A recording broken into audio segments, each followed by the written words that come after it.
Denny Breece Hall, who is recovering from a torn ACL, pretty bad knee injury. In the words of his coach, Robert Saleh, looks fantastic. Yeah. The Jets are expecting him to be ready for week 1. I mean, this is just coach speak on the one hand, but also, I mean, it's not coach speak we get all the time. Last year with J.K. Dobbins, the Ravens never even came close to saying he'd be ready for week 1. And, of course, he was not healthy to begin the season. So it is notable that the Jets are willing to go on the record with this, but with Breece Hall and his recovery. Mm-hmm. And again, we've learned just not to take this kind of thing for granted.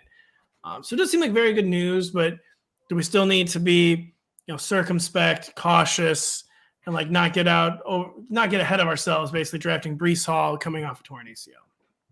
Maybe a little bit, but the Dobbins injury was complicated. Like that we knew that pretty early on, that it wasn't like your run-of-the-mill ACL situation. With Breece Hall, it seems from what I've read about it that it is more standard kind of ACL injury, and it happened in late September or early October. So it was at least October. It might have honestly been November. No, but, really? No. I'm looking it up. Look it up. I'm going to keep talking. You look it up. I'm looking it up. So I do think that you can. It happened during the preseason. No, it was October 23rd. Oh, okay. That is later than I thought.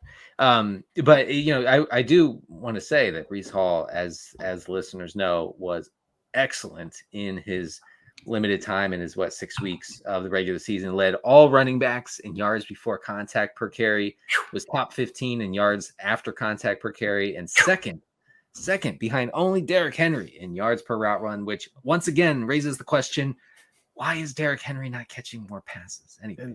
It's I mean, we kind of know why, because we see the ball clang off his hands. We have seen with our own eyes, they throw him one screen a month, and every single time it's an 82-yard touchdown. I mean, the guy gets going, and defenders are literally running out of bounds to avoid. It's like the classic. He's drag, people are just like roadkill, rolling off of him, as they desperately try to grab his leg. Maybe throw that man a few more screens. And Breece Hall was also a target magnet last year. So he has everything going for him. I think you're probably going to get him at a slight injury discount, and I wouldn't hate that. And you have to remember with Breece Hall too, the most important factor. It pains me to say it, but I've said it many times on this podcast. Michael Carter's not good, so that helps. Once again, the Carters are being attacked. I know. Michael of House Carter.